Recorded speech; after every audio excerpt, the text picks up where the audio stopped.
नमस्कार दोस्तों, आपका स्वागत है फैंटेसी नॉवल ऑडियो बुक में। आज हम लेकर आए हैं एक रोमांचक और रहस्यमयी कहानी जो आपको कल्पना की एक नई दुनिया में ले जाएगी। शुरू करने से पहले एक महत्वपूर्ण सूचना। इस कहानी के सभी पात्र, स्थान, घटनाएं और नाम पूर्णतः काल्पनिक हैं। इनका किसी वास्तविक व्यक्ति, स्थान या घटना से कोई संबंध नहीं है। यदि कोई समानता पाई जाती है तो वह मात्र संयोग होगी।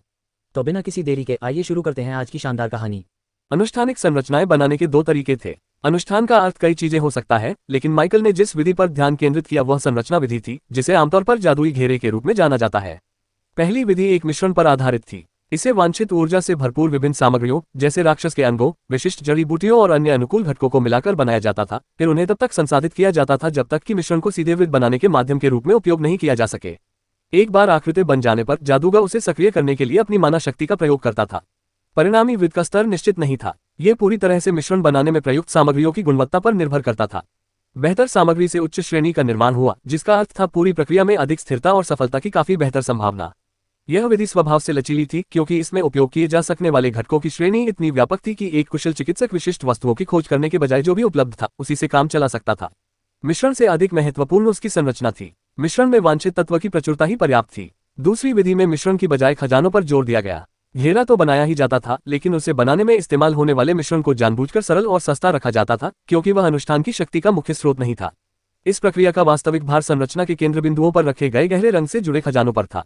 आवश्यक मौलिक ऊर्जा उत्पन्न करने के लिए मिश्रण पर निर्भर रहने के बजाय ये खजाने संलग्न करने योग्य माध्यमों के रूप में कार्य करते थे, जो अपनी स्थिति में बने रहने तक केंद्र बिंदुओं के माध्यम से सापेक्ष ऊर्जा को निरंतर वृत्त में प्रवाहित करते रहते थे। इससे एक ऐसी संरचना का निर्माण हुआ जो सक्रिय होने के क्षण से ही काफी अधिक स्थिर थी और पूरी प्रक्रिया के दौरान उस स्थिरता को बनाए रखा। दोनों विधियों का एक साथ उपयोग करते हुए वृत्त की रेखाओं पर उच्च गुणवत्ता वाले मिश्रण को लगाने और लंगर बिंदुओं पर पर्याप्त खजाने रखने से अनुष्ठानिक साधनों द्वारा प्रदान किए जा सकने वाले सबसे विश्वसनीय परिणाम प्राप्त हुए। चूंकि माइकल एक ऐसी अनुष्ठानिक संरचना का उपयोग करना चाहता था जो विशेष रूप से मरे हुओं को पुनर्जीवित करने के लिए बनाई गई थी, इसलिए उसके सभी संसाधनों में अंधेरी मौलिक ऊर्जा की प्रचुर मात्रा होनी आवश्यक थी। दुर्भाग्यवश इन दोनों विधियों में से माइकल व्यावहारिक रूप से केवल पहली विधि का ही उपयोग कर सकता था। उसके पास कुछ खजाने थे, लेकिन उनके मौलिक गुण अलग अलग क्षेत्रों में बिखरे हुए थे और इस विधि के लिए उनका पुनः उपयोग नहीं किया जा सकता था। उसके पास अंधकार से संबंधित खजानों की भारी कमी थी। इसके बाद केवल मिश्रण बनाने की विधि ही बची, जिसके लिए माइकल के पास सामग्री मौजूद थी।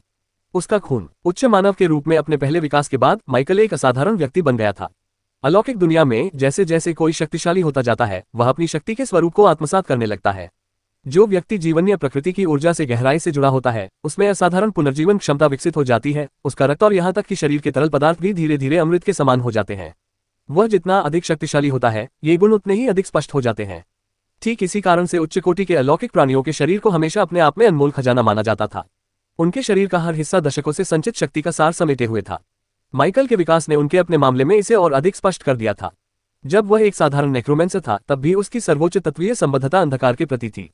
वह अपने विकास से पहले और बाद में अन्य तत्वों का उपयोग कर सकता था, लेकिन अंधकार हमेशा प्रमुख रहा। सच्चे मानव में परिवर्तित होने पर उन्हें एक दिव्य शरीर का भ्रूण प्राप्त हुआ, जिसने उस प्रवृत्ति को जारी रखा और उसे और भी गहरा कर दिया। लेकिन नेक्रोमेंसर से डेथ्स हायर में परिवर्तित होने के बाद ये संबंध उसकी पहचान के करीब पहुंच गया।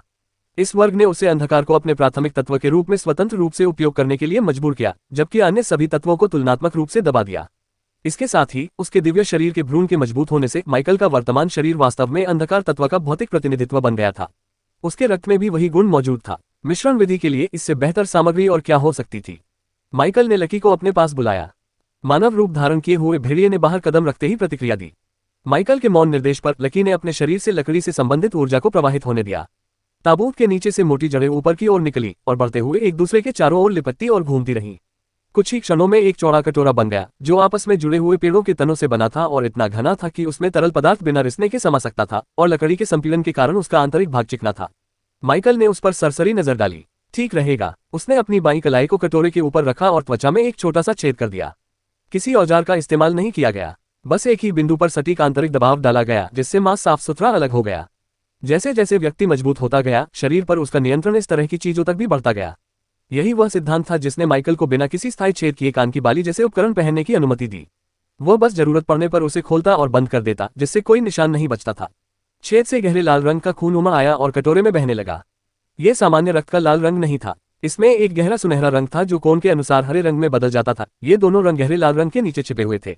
इसकी तीव्रता धीरे धीरे बढ़ती गई। जब कटोरा उस स्तर तक भर गया जिससे माइकल संतुष्ट हो गया, तो उसने घाव को बंद कर दिया और अपनी कलाई को एक बार मोहा। बस एक और कदम बाकी है। यह मिश्रण अपने आप में एक कामचलाऊ वृत्त तो बना देगा, लेकिन एक और कदम था जो उसके द्वारा तैयार की जा रही चीज की गुणवत्ता को काफी हद तक बढ़ा देगा। माइकल ने अपने रक्त के सार को भी मिश्रण में शामिल करने का फैसला किया। रक्त सार सामान्य रक्त से भिन्न होता है। सामान्य रक्त में व्यक्ति की साधना के सतही गुण होते हैं, जबकि रक्त सार में उसका मूल तत्व समाहित होता है। यह अधिक सघन और सघन था और इसका बहुत अधिक नुकसान होने से ऐसे परिणाम होते थे जिनसे उबरने में काफी समय और संसाधन लगते थे। पहले से एकत्रित साधारण रक्त के कटोरे की तुलना में रक्त के सार की एक बूंद में कहीं अधिक केंद्रित अंधकार में मौलिक ऊर्जा होगी। वर्तमान माइकल अपने रक्त के सार को 10 बड़ी बूंदों में संघनित कर सकता था और प्रत्येक बड़ी बूंद से वह 3 छोटी बूंदें उत्पन्न कर सकता था। उसने कुछ देर सोचा और 2 बड़ी बूंदों से शुरुआत करने का फैसला किया। माइकल ने कटोरे के ऊपर एक उंगली बढ़ाई। उंगली की नोक पर एक गहरे लाल रंग की बूंद बनी और उसने उसे गिरने दिया। जैसे ही यह नीचे मौजूद रक्त की सतह को छुआ, पूरा मिश्रण गहरा हो गया। सुनहरे हरे रंग की झलक संपर्क बिंदु से बाहर की ओर ऐसे फैल गई जैसे स्थिर पानी में स्याही की बूंद गिर गई हो और एकत्रित रक्त में फैलते हुए पूरे कटोरे को उसी रंग में रंग दिया। इसके ऊपर की हवा काफी भारी हो गई। उसने दूसरी बूंद गिरने दी। गुणवत्ता और भी गहरी हो गई। माइकल ने एक पल के लिए उसे देखा। इतना काफी होना चाहिए। वह थोड़ा पीछे हट गया, जिससे उसे तैयार किए गए स्थान का पूरा दृश्य दिखाई देने लगा। केंद्र में चौथे रैंक के राक्षसी अलौकिक प्राणी का शव पड़ा था। माइकल हिलने डुलने लगा। उसने अपनी उंगलियां लकड़ी के कटोरे में मौजूद गाढ़े मिश्रण में डुबोई। जैसे ही उसकी त्वचा उसे छुई, खून ने हल्की प्रतिक्रिया दी, मानो लहरों की तरह बहने लगा जैसे उसे महसूस कर रहा हो। फिर वह झुक गया और स्मृति से मरे हुओं को पुनर्जीवित करने की रस्म के लिए जादुई घेरा बनाने लगा। हर रेखा सधी हुई थी। हवा में खून की हल्की सी गंध फैली हुई थी, हालांकि वह अप्रिय नहीं थी। रेखाएं लाश से बाहर की ओर फैलती हुई जटिल आकृतियों में आपस में गुंथी हुई थीं। कुछ ने लूप बनाए, कुछ छोटी छोटी शाखाओं में बढ़कर बिल्कुल अलग कोनों पर फिर से जुड़ गईं। कुछ बिंदुओं पर माइकल थोड़ी देर रुककर रेखा को गहरा करता या जोड़ को मजबूत करता, ताकि माना शक्ति के प्रवेश के समय प्रवाह न टूटे। समय शांतिपूर्वक बीतता गया। जब तक वह अंततः रुका, तब तक पूरा खुला स्थान भर चुका था। वृत्त अपेक्षाकृत विशाल था, जो दर्शाता था कि यह एक उच्च स्तरीय संरचना थी। केवल आकार और पैमाना ही बेहतर ग्रेड की गारंटी नहीं देते थे, लेकिन फिर भी वे महत्वपूर्ण संकेतक थे। माइकल धीरे धीरे सीधा हुआ। उसके पीछे रखा कटोरा पूरी तरह खाली था। एक बूंद भी नहीं बची थी। उसने एक बार फिर टीम की संरचना पर नजर डाली। उसकी आंखों में हल्की सी संतुष्टि झलक रही थी। अच्छा हुआ कि मैंने तुम्हारे साथ शुरुआत की। उसकी निगाहें क्षण भर के लिए उस दूर स्थित बत्तख के विशाल शरीर की ओर गईं। यदि उसने पहले उस शरीर को चुना होता तो उस विशाल संरचना को देखकर ही बहुत अधिक रक्त की आवश्यकता होती। मृत्यु के बाद भी बत्तख अपने मूल रूप में ही थी, न कि उस मानव रूप में जो उसने कभी धारण किया था। यदि वह अपने मूल रूप में लौट आती तो प्रक्रिया सरल होती। यह विचार तुरंत ही मन से निकल गया। उनके चेहरे के भाव में हल्का सा बदलाव आया। उद्धरण चिन्ह ... मैं जल्दबाजी कर रहा हूँ। वह इसमें भी अभी तक सफल नहीं हुआ था। वर्तमान कार्य पूरा होने से पहले अगले चरण के बारे में सोचने का कोई फायदा नहीं था। माइकल ने धीरे से सांस छोड़ी और अपना पूरा ध्यान अपने सामने बने घेरे पर केंद्रित किया। उसने अपना हाथ घेरे की ओर बढ़ाया और अपनी सारी ऊर्जा उसमें समाहित कर दी। जैसे ही उसकी ऊर्जा घेरे में प्रवेश कर गई, पूरी संरचना ने प्रतिक्रिया दी। एक धीमी गूंज बाहर की ओर फैली, जिसके बाद प्रकाश की एक तेज चमक दिखाई दी। एक गहरा रहस्यमय हरा प्रकाश वृत्त की रेखाओं से होकर गुजरा और तुरंत ही पूरी आकृति में फैल गया, मानो जीवित नसें एक साथ प्रकाशित हो रही हो।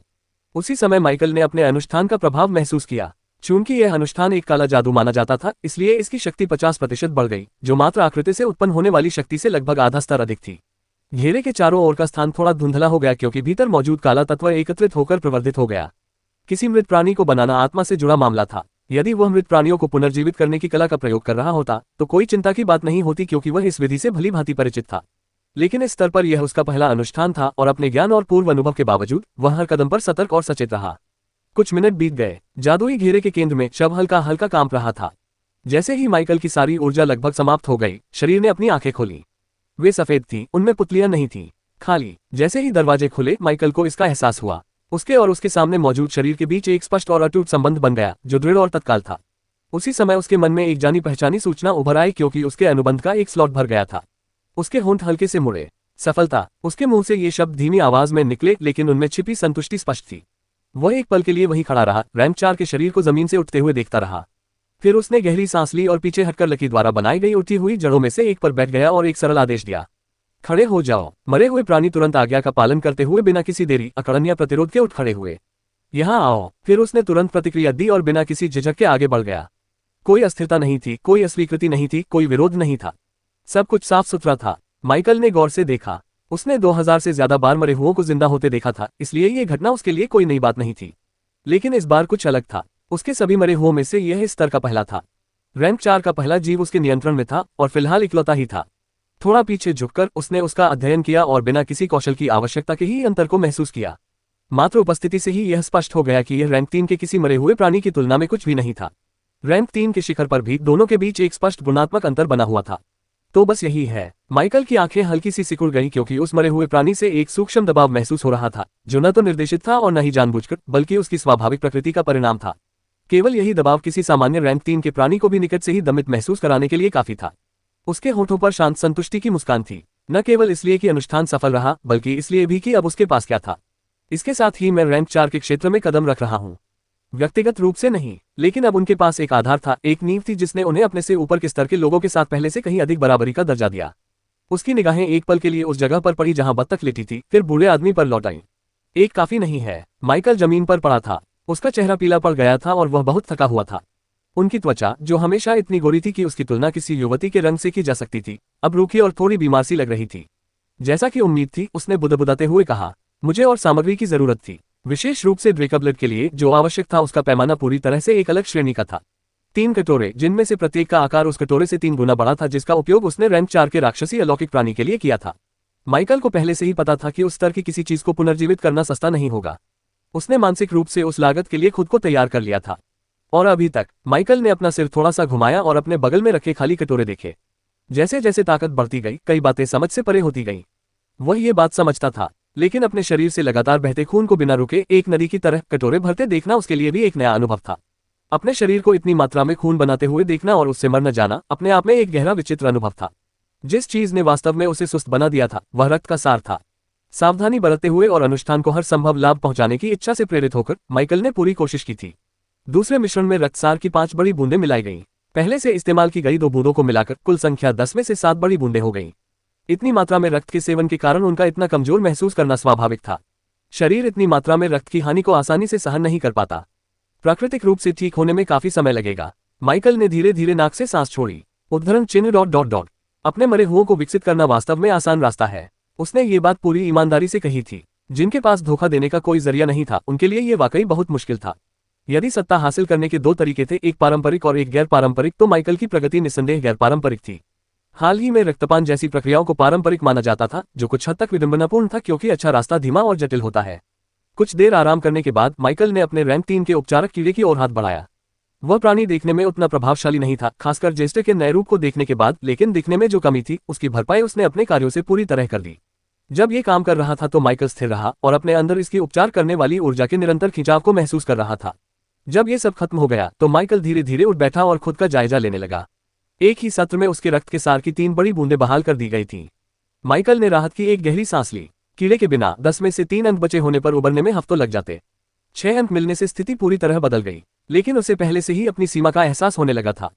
उसके शरीर की उपचार प्रक्रिया की एक सीमा थी। अगर वह एक और दौर के लिए जोर लगाता तो वह अपनी नींव को ही कमजोर कर रहा होता। गति के लिए ऐसा सौदा करना उचित नहीं था। अच्छी खबर यह थी कि उनका नश्वर देव शरीर साधारण नहीं था। उनकी वर्तमान अवस्था में निष्क्रिय रूप से ठीक होने की प्रक्रिया भी उसी स्तर के अधिकांश लोगों की तुलना में कहीं अधिक तेज थी। माइकल ने मन ही मन हिसाब लगाया। अकादमी ने उसे अगले सप्ताह तक वापस आने का समय दिया था। यह ठीक होने के लिए पर्याप्त समय था, बशर्ते कि वह इस बीच ऐसा कुछ न करे जिससे उसकी और अधिक रक्त शक्ति खर्च हो। माइकल ने कीड़े को झटक दिया और अपने शरीर को थोड़ा सा फैलाया। हालांकि लागत बहुत अधिक थी, लेकिन लाभ भी कम नहीं था। माइकल ने अपने सामने खड़े 2 लोगों की ओर मुड़कर देखा। चौथे रैंक का राक्षसी अलौकिक प्राणी और ड्रेकब्लेड, जो अब अपने मानव रूप में आ चुका है। उसका रैंक 4 का अनडेड। उसने कुछ देर चुपचाप उनका अध्ययन किया। उसके अन्य मरे हुओं की तुलना में, जो अपने मानव रूप में माइकल की शक्ल से कुछ हद तक मिलते जुलते थे, ये दोनों अलग थे। उनकी आंखें सफेद थीं, चपटी और पीली, जो मांसल मरे हुओं की सबसे स्पष्ट पहचान होती है। सीधे शब्दों में कहें तो उनमें वो दृश्य गुण थे जिन्हें आम लोग ज़ॉम्बी कहते हैं। माइकल को अपने मरे हुए सैनिकों की दिखावट की कभी खास परवाह नहीं थी। उसके लिए मायने रखता था कि वे क्या कर सकते हैं, और इस लिहाज से ये दोनों सैनिक फिलहाल उसके पास मौजूद सभी सैनिकों में सबसे ऊपर थे। चौथे दर्जे की राक्षसी अलौकिक शक्ति जीवन में एक महत्वपूर्ण प्रतिद्वंद्वी रही थी। मृत्यु से पहले उसकी शक्ति चाहे जो भी रही हो, उसमें कोई कमी नहीं आई थी जिससे वह अब अप्रभावी हो जाए, बल्कि मृत्यु ने क्षमता को छोड़कर सब कुछ छीन लिया था। और ड्रेकब्लेड, माइकल की निगाहें उस पर थोड़ी देर और टिकी रहीं। उन दोनों मरे हुओं में से वह सबसे ताकतवर था। माइकल, जो अब उनका मालिक था, जब चाहे उन पर डिटेक्ट का इस्तेमाल कर सकता था। अगर वे जीवित होते तो वह ऐसा करने की हिम्मत नहीं करता। उस राक्षसी अलौकिक शक्ति का स्तर 85 था, जो प्रारंभिक चरण की 4थी श्रेणी की महाशक्ति के बराबर था। अगर वह एक स्तर ऊपर होती और माइकल उसका स्वामी ना होता, तो उन दोनों के बीच 20 स्तरों के अंतर के कारण वह उसका स्तर देख भी नहीं पाता। दूसरी ओर ड्रेकब्लेड का स्तर 90 था, जिसने माइकल को सचमुच चौंका दिया। ये स्तर 100 से केवल 10 स्तर दूर था, और उससे एक स्तर ऊपर होना अर्धदेवता बनने की सीमा थी। अब इस बारे में सोचते हुए माइकल को ड्रेकब्लिड को पुनर्जीवित करने में मिली सफलता पर सचमुच बहुत सौभाग्यशाली महसूस होता है, खासकर अपने पहले ही प्रयास में। ये सब उन अनेक खूबियों की बदौलत संभव हुआ जिन्होंने उसे अद्वितीय बना दिया था। चौथे दर्जे के राक्षसी अलौकिक प्राणी की तुलना में, जो माइकल की तरह दिखने में बिल्कुल मानव जैसा था, सिवाय उसकी मृत जैसी विशेषताओं के, ड्रेकब्लिड केवल आकार में ही मानवाकार था। अपने मानवाकार रूप में उसके सिर पर अजगर जैसे सींग थे और उसके शरीर के कई हिस्सों पर शल्क थे। माइकल जानता था कि यह ड्रेकब्लिड जाति की विशेषता है। उनके बारे में उसके ज्ञान के आधार पर व्यक्ति जितना अधिक शक्तिशाली होता था, उसकी रक्तरेखा उतनी ही शुद्ध होती जाती थी और उसका रूप उतना ही अधिक ड्रैगन जैसा होता जाता था। वे जितने अधिक ड्रैगन जैसे दिखते थे, उन्हें उतना ही अधिक परिपूर्ण माना जाता था। हजारों साल पहले एक असली ड्रैगन मानव प्रधान दुनिया में उतरा और उसने अपनी मनमर्जी की। उस अजगर ने बिना किसी अपवाद के अपने सामने आने वाले हर वयस्क नर को मार डाला और हर स्वस्थ मादा को अपने साथ ले गया। उन मादाओं द्वारा जन्म दिए गए कुछ बच्चे जीवित बच गए, जन्म से ही उनके भीतर चल रहे असंगत रक्त संघर्ष को सहते हुए। जीवित रहने की दर बहुत कम थी। ये प्रक्रिया आसान नहीं थी, लेकिन जो बच गए वे ऐसे रूप में विकसित हुए जो न तो पूरी तरह से इंसान थे और न ही ड्रैगन के कुछ करीब, बल्कि इन दोनों के बीच एक ऐसी जगह पर थे जो पहले कभी अस्तित्व में नहीं थी। जब वे बड़े हो गए तो वे आपस में प्रजनन करने में सक्षम हो गए। इस तरह ड्रेकब्लिड जाति का जन्म हुआ। उनकी ताकत निर्विवाद थी। प्रत्येक ड्रेकब्लिड के भीतर मिश्रित ड्रैगन का रक्त होता था, जो उन्हें भयानक शारीरिक क्षमता, असाधारण जीवन शक्ति, तीव्र स्वास्थ्य लाभ और ऐसी प्रतिरोधक क्षमता प्रदान करता था जो उन्हें विकास के लगभग हर चरण में कठिन प्रतिद्वंद्वी बनाती थी। उनका रक्त मूल ड्रैगन के जितना करीब होता था, ये गुण उतने ही अधिक स्पष्ट होते जाते थे। दुर्भाग्यवश जैसे जैसे पीढ़ियां बीतती गईं और वंश फैलता गया, ड्रैगन रक्त की सांद्रता स्वाभाविक रूप से कम होती गई। अपनी शक्ति को संरक्षित रखने और आने वाली पीढ़ियों के लिए उसे शुद्ध करने के लिए ड्रेकब्लिड ब्रह्मांड की उन अनेक जातियों में से एक बन गया जिन्होंने संबंधित वंशों के बीच आंतरिक प्रजनन का अभ्यास किया। चचेरे भाई बहन, कुछ मामलों में सगे भाई बहन। लक्ष्य हमेशा एक ही था, वंश को मजबूत बनाए रखने के लिए ड्रैगन रक्त की सांद्रता को बनाए रखना। व्यापक ब्रह्मांड में इसे आमतौर पर गलत नहीं माना जाता था। ड्रैगन स्वयं ऐसे जीव थे जो प्रजनन के मामले में वंश या रिश्तेदारी को नहीं मानते थे। उनसे उत्पन्न होने वाली अगली पीढ़ी द्वारा ऐसी ही प्रथाओं को अपनाना अधिकांश लोगों को चिंताजनक के बजाय उचित लगा। हालांकि ये सब बातें माइकल की मौजूदा चिंताओं से बिल्कुल अलग थीं। चाहे वो सचमुच का ड्रैगन हो या नहीं, मौजूदा माइकल ड्रेकब्लिड जाति के छोटे नेताओं से मिलने के काबिल भी नहीं था। और उनकी हिंसक प्रवृत्ति के कारण वो इस जाति को ये पता नहीं चलने दे सकता था कि उसने उनके एक रिश्तेदार को मरे हुए प्राणी में बदल दिया है, वरना वे बिना किसी हिचकिचाहट के उसका शिकार कर लेंगे। अपने रिश्तेदारों के मामले में शीर्ष नस्लों के बीच यह आम बात थी। एक अलिखित नियम था जो ब्रह्मांड के हर स्तर पर व्याप्त था। अपने लोगों के साथ किया गया व्यवहार सीधे तौर पर उस जाति की शक्ति और प्रतिष्ठा को दर्शाता था। एक कमजोर जाति अपने सदस्यों के साथ दुर्व्यवहार, उन्हें गुलाम बनाने या बाहरी लोगों द्वारा उनकी हत्या किए जाने पर कुछ नहीं कर सकती थी। एक शक्तिशाली जाति बहुत कुछ कर सकती थी, और वे जितने शक्तिशाली होते थे उन्हें कार्रवाई करने के लिए औपचारिक कारण की उतनी ही कम आवश्यकता होती थी। अगर पीड़ित अपने क्षेत्र का कोई साधारण निवासी हो जिसकी कोई विशेष हैसियत न हो, तो सबसे बुरे परिणामों से बचा जा सकता था। ऐसा व्यक्ति जिसकी किसी को कमी महसूस न हो या कोई उसका साथ न दे। लेकिन जैसे ही उस व्यक्ति का अपनी जाति में कोई महत्व हो जाता है, स्थिति पूरी तरह बदल जाती है। और अगर कोई इतना साहसी या मूर्ख हो कि किसी प्रमुख जाति के काफी नागरिकों का इस्तेमाल किसी ऐसी चीज के लिए कर ले जो हद पार कर दे, तो स्थिति भयावह हो जाती है। अकादमी के पुस्तकालय में एक ऐसा महत्वपूर्ण अभिलेख था जिसे लिखकर संरक्षित किया गया था। यह अभिलेख परियों से संबंधित था। एक पूरा साम्राज्य नष्ट हो गया था। कारण सीधा साधा था, बड़ी संख्या में कल्पित बौनों का शिकार किया गया था और उन्हें वस्तुओं की तरह बेचा गया था।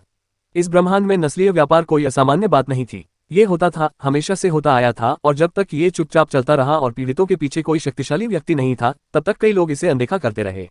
लेकिन जैसे ही कल्पित बौनों को पता चला कि उस लोक में उनके रिश्तेदारों के साथ क्या हो रहा है, परिणाम विनाशकारी था।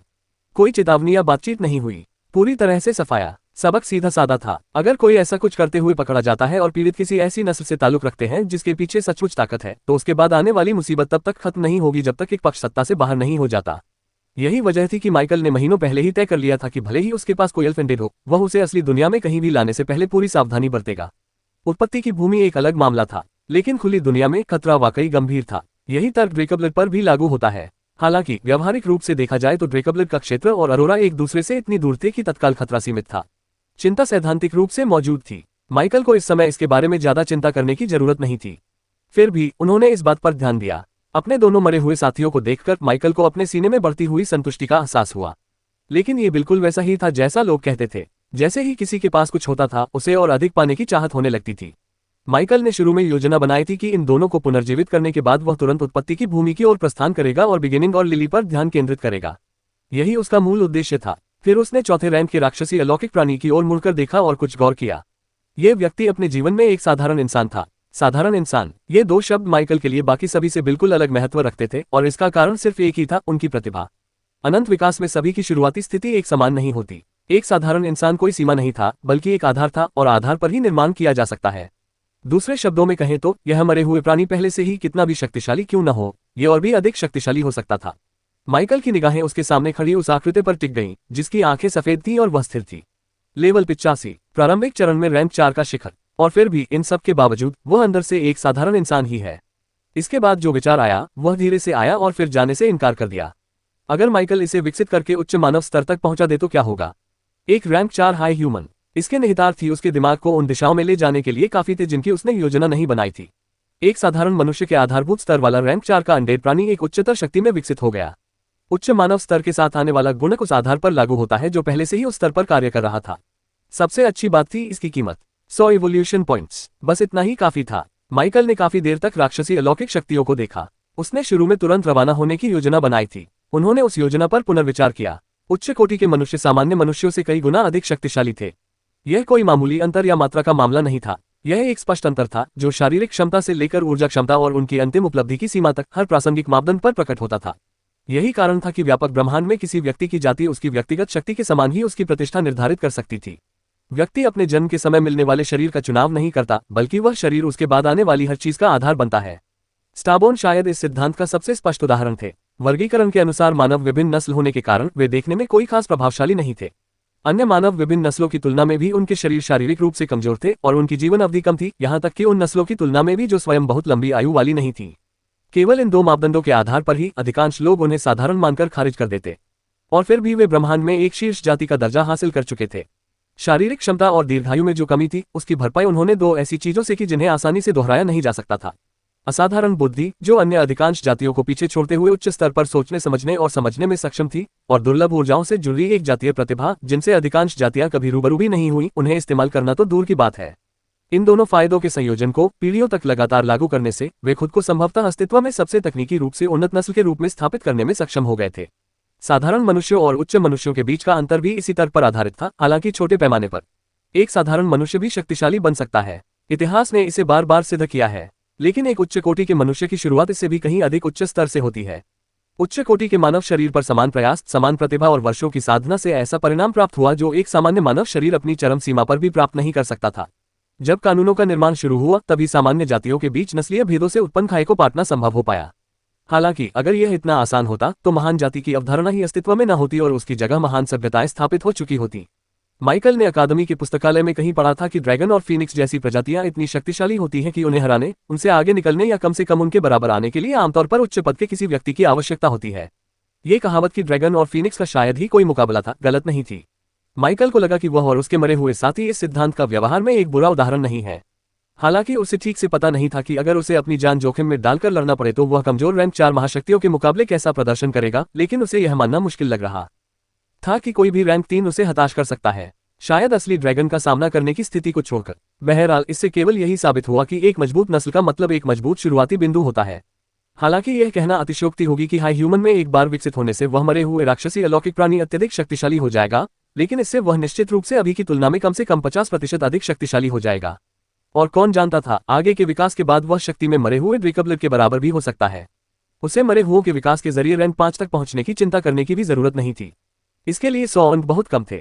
और जहां तक बुद्धिमान जातियों की बात है, उसकी प्रतिभा से केवल उनकी जातीय आधारभूत क्षमता में ही सुधार होता था, जबकि उनकी रैंक अपरिवर्तित रहती थी।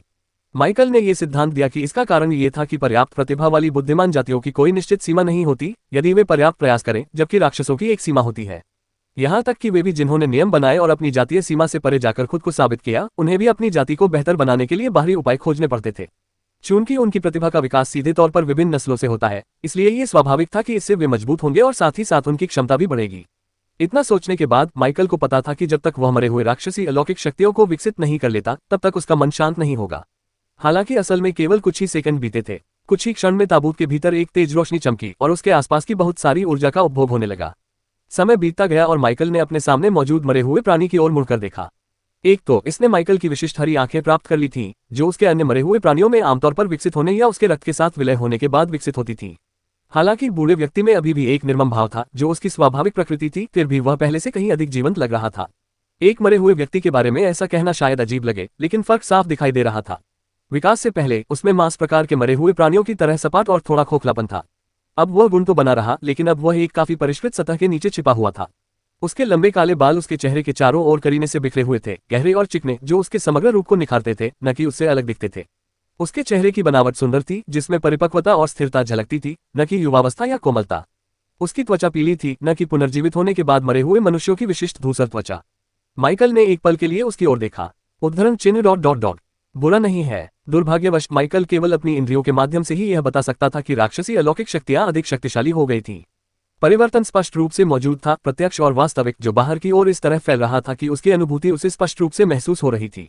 लेकिन उसने स्वयं इसका अनुभव करने का साहस नहीं किया। असल सच्चाई ये थी कि उसके रैंक 4 के एंडेड की क्षमताओं की अधिकतम सीमा को ठीक से समझने के लिए उसे उचित विरोध के साथ एक नियंत्रित वातावरण की आवश्यकता थी। अपेक्षाकृत शक्तिशाली जीवों से भरा एक दानवों का घोंसला उस उद्देश्य को यहाँ की गई किसी भी व्यवस्था से कहीं बेहतर ढंग से पूरा करेगा। अकादमी ही इसका सबसे उपयुक्त विकल्प था। उनके पास संसाधन, संपर्क और ऐसे स्थानों तक पहुंच थी जहां अधिकांश लोग अपने दम पर आसानी से नहीं पहुंच सकते थे। एक उच्च स्तरीय राक्षस के ठिकाने तक पहुंच का अनुरोध अनुचित नहीं था। हालांकि उसे इस बात का काफी हद तक स्पष्ट अंदाजा था कि वह बातचीत किस तरह आगे बढ़ेगी। वे निश्चित रूप से यह जानना चाहेंगे कि उनका आत्मविश्वास कहां से आ रहा है। माइकल ने धीरे से नाक से सांस छोड़ी। जब समय आएगा तो वह उस बातचीत को सही दिशा देने का तरीका ढूंढ लेगा। बेशक वह 2 रैंक 4 के मरे हुए प्राणियों को आपस में लड़ने के लिए भी कह सकता था, लेकिन शॉकवेव से ताबूत के अंदर मौजूद बाकी सब कुछ शायद मर जाएगा। दुर्भाग्यवश विकास के बाद माइकल के पास कुछ खास करने के लिए पर्याप्त अंक नहीं बचे थे। हाल ही में हुए खर्चों ने उसके संचय को बुरी तरह प्रभावित किया था और उसके पास बचे हुए अंकों को देखते हुए विकल्प सीमित थे। जब तक वह हालिया अराजकता के बाद शहर में पड़े शवों का पीछा करके उन्हें विकास अंक प्राप्त करने के लिए नहीं खा लेता, तब तक वह केवल अपने दैनिक संचय के ताज़ा होने की प्रतीक्षा कर सकता है। लेकिन अलौकिक शक्तियों वाले राक्षसी प्राणियों के सफल विकास के बाद माइकल को थोड़ा लालच महसूस होने लगा। उसने अभी अभी राक्षसी अलौकिक शक्ति को उच्च मानव शक्ति में विकसित किया था और वह पहले से ही अगले कदम की ओर देख रहा था। सच्चा इंसान। जेस्टर द्वारा सिखाई गई छलावरण तकनीक की बदौलत माइकल में कुछ हद तक साहस का भाव पैदा हुआ। हालांकि वह अभी तक रैंक 4 की शक्ति की अधिकतम सीमा का सटीक अनुमान नहीं लगा सकता था, लेकिन एक बात मानना तर्कसंगत प्रतीत होता था। रैंक 4 का एक सच्चा मानव मरे हुए प्राणी साधारण नहीं होगा। उच्च मानव और सच्चे मानव के बीच का अंतर मामूली नहीं था, और यदि इसे पहले से ही उस स्तर पर काम कर रहे किसी प्राणी पर लागू किया जाए तो परिणाम वास्तव में कुछ ऐसा होगा जिसका हिसाब लगाना बेहद मुश्किल होगा। माइकल अपने मामले के बारे में सोचने लगा। वह स्वयं एक सच्चा इंसान था और अपने पद के भीतर वह पहले से ही कुछ ऐसा था जो सामान्य अपेक्षाओं में आसानी से फिट नहीं बैठता था। शायद चौथे रैंक का एक सच्चा इंसान भी इसी तरह का गुण रखता हो, कुछ ऐसा जो उसी रैंक पर काम करने वाले अन्य लोगों के लिए लगभग अदृश्य हो। भविष्य को लेकर उम्मीदें कम नहीं थीं। माइकल ने अपने दैनिक रिफ्रेश टाइमर को देखा और फैसला किया कि उसे धैर्य रखना चाहिए। ड्रेकब्लड एंडेड की बात करें तो माइकल ने पहले ही इस पर विचार कर लिया था। उसकी रगों में ड्रैगन का खून बहता था, लेकिन इससे वह राक्षस नहीं बन जाता था। वैसे भी ड्रैगनों को भी राक्षस नहीं माना जाता था, वे तो बिल्कुल ही अलग श्रेणी में आते थे। अपेक्षा से अधिक जिज्ञासावश माइकल ने यह जांचने का प्रयास किया कि क्या वह अपने शेष अंकों के साथ ड्रेकब्लड पर विकास लागू कर सकता है। वह ऐसा नहीं कर सका। उसके पास पर्याप्त अंक नहीं थे, भले ही उसके पास कुछ 100 विकास अंक शेष थे। लेकिन जिस बात ने उनका ध्यान खींचा वह ये नहीं थी। जिस बात ने उनका ध्यान खींचा वह थी सीमा रेखा। चूंकि कुछ 100 अंकों से कोई फर्क नहीं पड़ सकता था, इसका मतलब ये हो सकता था कि ड्रेकब्लड अपनी जाति के सामान्य सदस्यों के समान आधारभूत स्तर पर नहीं था। माइकल ने इस बात के निहितार्थ पर गहराई से विचार किया। यदि वह राक्षसी अलौकिक शक्ति एक साधारण मनुष्य होती जिसे उच्च मानव बनने के लिए 100 अंक चाहिए होते, और ड्रेकब्लड की विकास लागत पहले से ही उसकी वर्तमान क्षमता से अधिक होती, तो सबसे तर्कसंगत व्याख्या ये होती कि ड्रेकब्लड संभवतः पहले से ही उच्च ड्रेकब्लड कहलाने योग्य अवस्था में होता, या उसकी जाति में जो भी समकक्ष वर्गीकरण होता। शब्दावली भिन्न हो सकती है, लेकिन संरचना संभवतः समान ही होती। साधारण, उच्च, सच्चा, प्रत्येक चरण पिछले चरण से एक सार्थक छलांग, जिसका मतलब था कि इसका अगला कदम शायद ट्रू ड्रेकब्लड होगा। ये सोचकर माइकल ने चोर की तरह अपनी हथेलियों को आपस में रगड़ना शुरू कर दिया। लेवल 90 पर एक सच्चा ड्रेकब्लड। माइकल के पास सटीक गणना करने के लिए आंकड़े नहीं थे कि यह कैसा दिखेगा, लेकिन उसे इतना अंदाजा था कि यह सामान्य रैंक 4 शक्ति के साथ आसानी से वर्गीकृत नहीं किया जा सकता। ड्रेकब्लड पहले से ही उसके पास मौजूद सबसे शक्तिशाली एंडेड था। इसे वर्तमान स्थिति से ऊपर विकसित करना कोई मामूली उन्नयन नहीं था। यह संभावित रूप से पूरी तरह से एक अलग स्तर में प्रवेश करने जैसा था। माइकल ने धीरे से सांस छोड़ी और अनजाने में ही उसके चेहरे पर हल्की सी मुस्कान आ गई। तीसरे रैंक में प्रवेश करने के बाद पहली बार उसके मन में एक ऐसा विचार आया जिसे उसने पहले कभी नहीं आने दिया था। शायद वह सचमुच उस मुकाम तक पहुंच जाए जहां उसके अधीन शक्ति उसके अपने रैंक से 2 रैंक ऊपर तक फैली हो। भविष्य को लेकर उम्मीदें बिल्कुल भी कम नहीं थीं। ताबूत के अंदर करने के लिए कुछ भी नहीं बचा था, इसलिए माइकल को पता था कि अब उत्पत्ति की भूमि के लिए प्रस्थान करने का समय आ गया है। बिगिनिंग या लिली में से किसी एक को पदोन्नति की आवश्यकता थी और इस प्रक्रिया के लिए उनकी पूरी एकाग्रता और उपस्थिति आवश्यक थी। उन्होंने इसे काफी समय तक टाल दिया था। अब आगे बढ़ने का समय आ गया था। लेकिन जाने से पहले उसने जेस्टर का हालचाल जरूर पूछ लिया। जेस्टर ने खुद को माइकल के क्लोन शरीर में फिर से स्थापित कर लिया था। बाहर से देखने पर शरीर बिल्कुल वैसा ही दिखता था जैसा हमेशा से दिखता था। माइकल का चेहरा, माइकल का युवा रूप में शरीर, वही रूप जिसने महीनों से स्ट्रीमिंग प्लेटफॉर्म पर हंगामा मचा रखा था। लेकिन उस चेहरे के पीछे एक उच्च स्तरीय दिमाग काम कर रहा था। माइकल ने क्लोन को कुछ देर तक देखा। ऐसा लग रहा है जैसे मैं कोई अजीबोगरीब जीव बना रहा हूँ। चाहे वह अपनी जेनेसिस क्षमता और उससे जुड़ी योजनाओं के बारे में सोच रहा हो, माइकल के मन में यही विचार बार बार आ रहा था। जब भी वह जेस्टर को अपने शरीर में देखता, उसे यही भावना महसूस होती थी। जितना ज्यादा वह इसके बारे में सोचता, यह उतना ही अजीब होता जाता। उद्धरण चिन्ह ... क्या इसमें कोई फर्क महसूस होता है? जेस्टर की हरी आंखें उसकी ओर घूम रहीं। नहीं, जेस्टर ने कहा, मेरा असली शरीर अब पहले से ज्यादा मजबूत है, लेकिन इससे इस शरीर पर मेरे नियंत्रण पर कोई असर नहीं पड़ता। बल्कि मैं इससे पहले से कहीं ज्यादा काम कर सकता हूँ। माइकल ने उसकी ओर देखा। और कैसे? सटीकता बेहतर है। इस शरीर के जरिए मैं जो कुछ कर सकता हूँ, उसकी सीमा बढ़ गई है। जेस्टर कुछ पल के लिए रुका, मानो मन ही मन कुछ सोच रहा हो। मेरी पिछली गणनाओं में भी संशोधन करने की जरूरत है। मैंने इस निकाय को अगले स्तर पर पदोन्नत करने के लिए एक निश्चित समय सीमा का अनुमान लगाया था। वर्तमान गति से मुझे शायद केवल 1 महीने की आवश्यकता होगी। माइकल ने कुछ पल तक उसे घूर कर देखा। उद्धरण चिन्ह ... अपनी सीमा से आगे बढ़ने की कोशिश न करें। सावधानी से काम लें। जेस्टर की हरी आंखों ने उसकी निगाहों को इस तरह से थामे रखा कि उनके भावों में किसी भी प्रकार का आश्वासन देने वाला कोई संकेत नहीं था। हाँ मास्टर। जेस्टर को ऑरोरा में वापस लाने के बाद माइकल ने अपना पूरा ध्यान उत्पत्ति की भूमि में स्थित अपने दूसरे शरीर पर केंद्रित कर दिया। माइकल को वास्तव में अपना ध्यान कहीं और केंद्रित करने की आवश्यकता नहीं थी, क्योंकि रैंक 2 में पदोन्नत होने के बाद वह एक साथ दोनों शरीरों को नियंत्रित कर सकता था। दूसरे शरीर के फिलहाल कुछ भी न कर पाने का एकमात्र कारण ये था कि क्षतिग्रस्त ताबूत, भूले हुए लोगों का ताबूत का उपयोग माइकल के मूल शरीर द्वारा किया जा रहा था, और यद्यपि यह उसकी आत्मा से जुड़ा हुआ था, लेकिन एक समय में केवल एक ही शरीर इसका उपयोग कर सकता था। चूंकि थॉर्नडेल ऑरोरा के समय से कम 3 घंटे पीछे था, कम से कम उन क्षेत्रों में जहां माइकल अक्सर जाता था, इसलिए उत्पत्ति की भूमि में अभी भी अंधेरा था। भोर होने के कोई आसार दिखने में अभी भी कई घंटे बाकी थे। माइकल का दूसरा शरीर एवलॉन फॉरेस्ट के बहुत अंदर खड़ा था। वह तैयारी के तौर पर पहले ही अपना इलाका छोड़ चुका था। हालांकि उसके दूसरे शरीर द्वारा इस्तेमाल किए जा रहे ताबूत के कारण वह कुछ नहीं कर सकता था, लेकिन इसका मतलब यह नहीं था कि इस शरीर को निष्क्रिय रहना था। ये काफी होना चाहिए। उत्पत्ति की भूमि में वह जो करने की योजना बना रहा था, उसके लिए उसे एकांत की आवश्यकता थी। साथ ही उसे उन सभी चीजों से खुद को दूर रखना था जिन्हें वह अपने मरे हुए सैनिकों पर आने वाले बिजली के प्रकोप में शामिल नहीं करना चाहता था, या जिन्हें वह इसमें शामिल नहीं करवाना चाहता था। हालांकि बिजली गिरने के दौरान उसने जो हंगामा मचाया था, उसे देखते हुए माइकल को लगा कि जब तक वह एवलॉन फॉरेस्ट में और गहराई तक जाने को तैयार नहीं होगा, तब तक केवल दूरी से कुछ भी नहीं छिप पाएगा। लेकिन आज का माइकल कुछ दिन पहले की तुलना में अधिक साहसी महसूस कर रहा था। आखिरकार अब उसके पास रैंक 4 के एंडेड थे, 1 नहीं बल्कि 2। अगर कुछ बुरा भी हो जाए तो भी माइकल को लगता था कि इससे उस पर ज्यादा असर नहीं पड़ेगा। उत्पत्ति की भूमि में उसे यही बात सबसे ज्यादा पसंद थी, जबकि असलियत में उस पर कई तरह की पाबंदियां थीं। यहाँ भी कुछ हद तक पाबंदियां तो थीं, लेकिन उसकी आजादी का स्तर निस्संदेह ऑरोरा से कहीं ज्यादा था। कम से कम उत्पत्ति की भूमि में तो आप जितने शक्तिशाली होते थे, उतनी ही ज्यादा आजादी मिलती थी। असल दुनिया में इससे कोई फर्क नहीं पड़ता कि आप कितने ताकतवर हैं। हमेशा कोई न कोई आपसे ज्यादा ताकतवर होता ही है। माइकल ने अपने चारों ओर के पेड़ों पर नजर डाली। ऊपर पेड़ों की घनी छतरी के कारण जमीन तक लगभग कोई रोशनी नहीं पहुंच रही थी। उसे अंधेरे में एक अजीब तरह का अपरिचित सुकून महसूस हुआ। दुर्भाग्यवश उसे जगह बनाने के लिए पेड़ों को काटना पड़ा। आखिरकार जल्द ही इस जगह पर एक आपदा आने वाली थी और वह नहीं चाहता था कि यह जरूरत से ज्यादा फैले। विपत्ति के दौरान गिरी बिजली कोई साधारण वायुमंडलीय प्रस्फुटन नहीं थी। उसमें एक ऐसी मौलिक तीव्रता थी जिसने अपने संपर्क में आने वाले वातावरण पर अमिट निशान छोड़े, और आग उस संपर्क के सबसे अनुमानित परिणामों में से एक थी। माइकल पहले ही देख चुका था कि उसकी अपनी विपत्ति ने उसके आसपास के भूभाग का क्या हाल कर दिया था। गड्ढा, पिघलती हुई धरती। पेड़ों को काटना उनकी कोई खास इच्छा नहीं थी, लेकिन दूसरा विकल्प यह था कि संकट समाप्त होने के बाद आग को अपने आप पेड़ों के बीच फैलने दिया जाए, जिससे नियंत्रित दायरे में आग बुझाने की तुलना में कहीं अधिक विनाश होगा। इससे कोई फर्क नहीं पड़ता था कि आग की लपटें उसे नुकसान नहीं पहुंचा सकती थी, या अगर वह चाहता तो हस्तक्षेप करके फैलती हुई आग को रोक सकता था। वह बस इतना चाहता था कि स्थिति की आवश्यकता से अधिक जंगल को नष्ट न करे। कुछ ही समय में एवलॉन फॉरेस्ट को काटकर 2 किलोमीटर चौड़ा एक खुला मैदान तैयार कर लिया गया।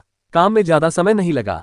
माइकल के मौजूदा कौशल स्तर पर पेड़ उखाड़ना खरपतवार निकालने से कोई खास अलग नहीं था। उखड़े हुए पेड़ों के लिए उसने ये सुनिश्चित किया कि उन्हें जंगल के किनारे पर व्यवस्थित ढंग से ढेर करके रखा जाए, ताकि भविष्य में अपनी क्षेत्रीय योजनाओं के अनुसार उनका उपयोग किया जा सके। जब सब कुछ पूरा हो गया तो माइकल खुले मैदान के बीच में खड़ा हो गया और उसने अपने द्वारा बनाई गई चीजों को चारों ओर देखा। अपने काम से संतुष्ट होकर उसने अपनी आत्मा के दायरे से क्षतिग्रस्त ताबूत को बाहर निकाला, लेकिन उसने तुरंत अपने मरे हुए प्राणियों को मुक्त करने की जल्दी नहीं की। एक गहरी सांस लेने के बाद उसने सबसे पहले अपने रैंक 4 के मरे हुए सैनिकों को छोड़ा, फिर पहले आओ पहले पाओ के आधार पर माइकल ने लिली को भी छोड़ दिया। लिली के भौतिक संसार में प्रकट होते ही एक भयानक आभा और मृत्यु की गंध ने तुरंत पूरे क्षेत्र को घेर लिया। माइकल ने सहज ही 2 किलोमीटर के खुले मैदान की सीमा से बाहर टेलीपोर्ट कर लिया। सौभाग्यवश उसने चौथे दर्जे के उन मरे हुओं को प्रकट होते ही चले जाने का आदेश दे दिया था। अब जाकर माइकल को अकादमी निदेशक की उस प्रतिक्रिया का स्पष्ट अर्थ समझ में आया, जिसके कारण वे उसकी विपत्ति के दौरान उससे कोई वास्ता नहीं रखना चाहते थे। यद्यपि यह पहली बार था जब उसने इसे बाहर से देखा था, माइकल तुरंत समझ गया कि यदि वह लिली के पास इतनी देर तक रहा कि स्वर्ग उसे पहचान ले, तो केवल लिली ही नहीं बल्कि और भी कई लोगों को बिजली की विपत्ति का सामना करना पड़ेगा। जैसे ही यह विचार उसके मन में कौंधा, माइकल ने अपना ध्यान उस घटना पर केंद्रित किया जो लिली को ताबूत के स्थान से बाहर बुलाए जाने के तुरंत बाद अंधेरे आकाश में प्रकट हुई थी। मैदान के ऊपर आसमान में तुरंत ही तूफानी बादल छा गए, जो इतनी तेजी से फैल रहे थे कि उनमें जरा भी धीमी गति नहीं थी। 2 किलोमीटर की परिधि से काफी दूर स्थित अपनी स्थिति से माइकल ने देखा कि कवरेज लगातार बढ़ रहा था और हर दिशा में तत्काल क्षेत्र से और भी आगे तक फैल रहा था। माइकल ने लगभग तुरंत ही महसूस किया कि यह घटना उसके अपने कष्टों के साथ घटी घटनाओं की तुलना में कहीं अधिक व्यापक थी। जब उसने इस बारे में सोचा तो उसे बात समझ में आ गई। उसकी अपनी बिजली की आपदा समय से पहले ही आ गई थी, उन परिस्थितियों के कारण जिन्होंने सीमा को उसके स्वाभाविक समय से पहले ही आगे बढ़ा दिया था, और ये तब प्रकट हुई जब वह रैंक 2 से रैंक 3 में पदोन्नत हो रहा था। लिली रैंक 4 में पदोन्नत होने की तैयारी कर रही थी। उन दोनों सीमाओं के बीच का अंतर ऐसा नहीं था जिसे एक ही शब्दों में व्यक्त किया जा सके। माइकल के देखते ही देखते बादल फैलते चले गए। उनका दबाव पहले से ही एक ऐसे क्षेत्र में फैल रहा था जो उसके अपने कष्टों के केंद्र में खड़े होने के दौरान अनुभव की गई किसी भी चीज को बौना कर रहा था। माइकल ने धीरे धीरे अपनी निगाहें क्षितिज पर चारों दिशाओं में घुमाई। इसे किसी भी दृष्टिकोण से सूक्ष्म नहीं कहा जा सकता था। ये घटना इतनी दूर से दिखाई दे रही थी कि क्षेत्र के हर कोने से ध्यान आकर्षित कर रही थी। माना कि बुनियादी संवेदनशीलता रखने वाला कोई भी व्यक्ति इसे देखने से बहुत पहले ही महसूस कर लेता। ये रात बहुत लंबी होने वाली है। जैसा कि माइकल को आशंका थी, आसपास के क्षेत्रों में भी इसका असर महसूस हुआ। उसका इलाका सबसे नजदीक होने के कारण सबसे पहले इसका असर महसूस हुआ। लोग रात की खुली हवा में बाहर निकले और ऊपर की ओर देखने लगे। ऊपर का आकाश इस तरह बदल गया था जिसे शब्दों में बयान करना मुश्किल था, लेकिन अनदेखा करना नामुमकिन था, और ऊपर की ओर देखने की सहज प्रवृत्ति स्पष्ट रूप से सार्वभौमिक थी। उनमें से आम लोगों ने अपने लिए उपलब्ध सबसे तात्कालिक निष्कर्ष पर पहुंच गए। एक तूफान आ रहा था, एक भयंकर तूफान। पड़ोसियों के बीच चिंता भरी आवाजें गूंज रही थीं, निगाहें आसमान से खेतों की ओर और फिर वापस आसमान की ओर जा रही थीं। वे सोच रहे थे कि तूफान उनके लिए कितनी तबाही मचा सकता है। हालांकि जिन लोगों में कुछ हद तक शक्ति और माना के प्रति संवेदनशीलता थी, उनकी प्रतिक्रिया अलग थी। उनमें से कई लोगों ने अपने शरीर में एक सिहरन महसूस की। यह कोई तूफान नहीं था। उन्हें ठीक से पता नहीं था कि यह क्या था, लेकिन यह तूफान नहीं था। अजीब बात यह थी कि इन सब के दौरान उस क्षेत्र का स्वामी कहीं भी नहीं मिला, जिससे एक विशेष शूरवीर कप्तान गहरी सोच में डूब गया। उसके द्वारा उत्पन्न बिजली के प्रकोप से आसपास के क्षेत्रों में जो विचार उत्पन्न हुए थे, उनकी तुलना में लिली, जो इन सबके केंद्र में खड़ी थी, अपनी आंखों में प्रकाश के साथ अपने ऊपर एकत्रित हो रही बिजली को देख रही थी। उसे तुरंत, लगभग सहज रूप से पता चल गया कि यह कुछ बहुत महत्वपूर्ण था। यह एहसास कुछ क्षणों के लिए ही रहा, फिर भूख ने दस्तक दी और बाकी सब कुछ पर हावी हो गई। यह उसके लिए किसी विपत्ति का पहला सामना नहीं था। वह अपने स्वामी की विपत्ति को याद कर रही थी। वह उस विपत्ति के बीचों बीच मौजूद थी, और उससे भी बढ़कर उसे याद था कि जब उसने उसे निगला था तो उसका स्वाद कैसा था। उसकी अत्यधिक सघनता, जिस तरह से उसने उसे भर दिया था, वैसा अनुभव पहले किसी और चीज ने नहीं दिया था। खैर, शायद उस बगीचे को छोड़कर जो उन लंबे कानों वाले, पतले 2 पैरों वाले प्राणियों का था, जिन्होंने उसके स्वामी का इलाज किया था।